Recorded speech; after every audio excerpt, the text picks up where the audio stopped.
DPRD Maluku Tengah minta pembinaan calon Raja Negeri Suli ditunda.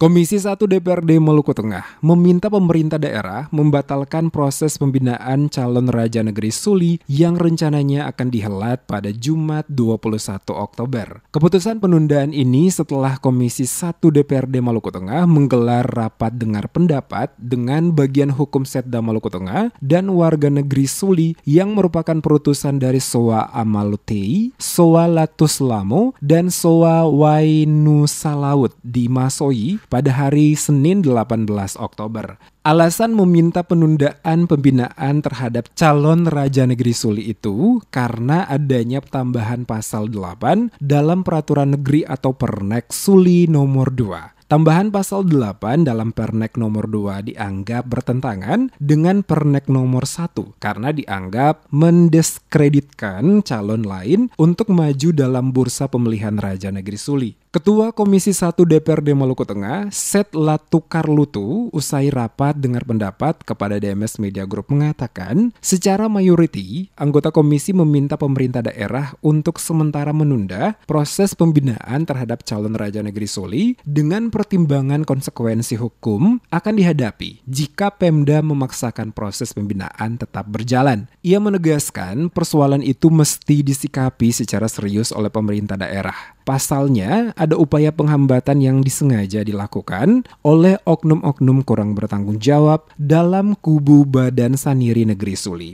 Alasan kuat atas sikap komisi itu adalah adanya upaya kotor yang dilakukan oleh oknum-oknum tertentu telah merubah salah satu poin dalam Peraturan Negeri atau Pernek Suli nomor 2 tahun 2019 pada pasal 8. Disebutkan mata rumah yang berhak menjadi kepala pemerintah negeri Suli harus memiliki tanah dati atau Besloid Dati. Latukarlutu menilai upaya memasukkan penambahan pasal 8 dalam Pernek nomor 2 tahun 2019 oleh oknum-oknum tertentu tendensius dan bertentangan dengan matriks Pernek nomor 1 yang dipegang oleh bagian hukum Pemda Maluku Tengah. Dalam Pernek 1 disebutkan 16 marga asli Suli yang terakomodir dalam 4 SOA berhak diajukan sebagai calon Raja Negeri Suli. Dengan demikian, penambahan pasal 8 tersebut dinilai mendiskreditkan calon lain. Untuk menghindari timbulnya masalah baru yang berujung pada persoalan hukum DPRD dan bagian hukum Pemda Maluku Tengah, mereka sepakat untuk menunda proses pembinaan calon Raja Negeri Suli sambil menunggu revisi terhadap Pernek hingga persoalannya clear.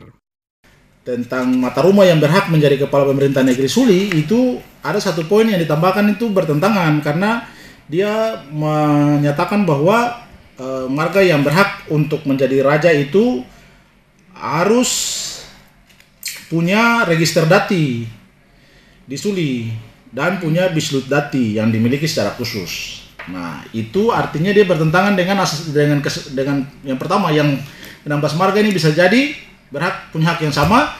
Ternyata pasal 8 ini tendensius sekali dia ditambahkan untuk, jadi kelihatan di situ bahwa dia merujuk ke orang tertentu saja.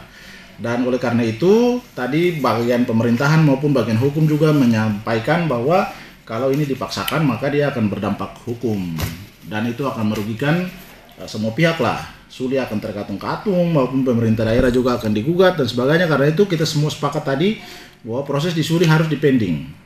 Sementara itu, Alex Sitanala yang mewakili Soa Amalutei mengiyakan telah terjadi perubahan penambahan pasal oleh oknum-oknum tertentu sehingga Pernek itu berseberangan dengan matriks Pernek yang dievaluasi oleh Badan Hukum Pemda Maluku Tengah. Dia mengakui selama ini proses pemilihan raja di negeri Suli berjalan sesuai dengan tatanan adat yang berlaku di negeri itu. Dan baru kali ini mengalami persoalan dengan adanya penambahan pasal baru sehingga mendiskreditkan marga asli Suli yang lain untuk ikut serta dalam pencaturan pemilihan raja di negeri itu. Yang terjadi di negeri Suli bahwa ada oknum yang sengaja merubah peraturan negeri yang sudah disepakati dari masyarakat, kemudian sudah dievaluasi oleh bagian hukum pemerintah Kabupaten Maluku Tengah. Sehingga perlu diluruskan di sini bahwa sebenarnya untuk mendapatkan seorang kepala pemerintahan atau raja definitif di Suli itu harus bertumpu pada suatu yang dirubah oleh oknum-oknum tertentu, ataukah harus sesuai dengan hasil evaluasi yang diturunkan oleh bagian hukum pemerintah kabupaten. Apa yang dirubah di sini, Pak? Peraturan negeri yang dirubah. Poin apa yang dirubah? Ada beberapa pasal itu yang dirubah, yang ditambah, yang tidak sesuai. Katakanlah rincinya, yaitu tentang hak adat. Terhadap proses penundaan pembinaan calon raja yang rencananya digelar 21 Oktober nanti, Sitanalam berpendapat bahwa hal itu merupakan solusi terbaik untuk meredam gejolak di masyarakat.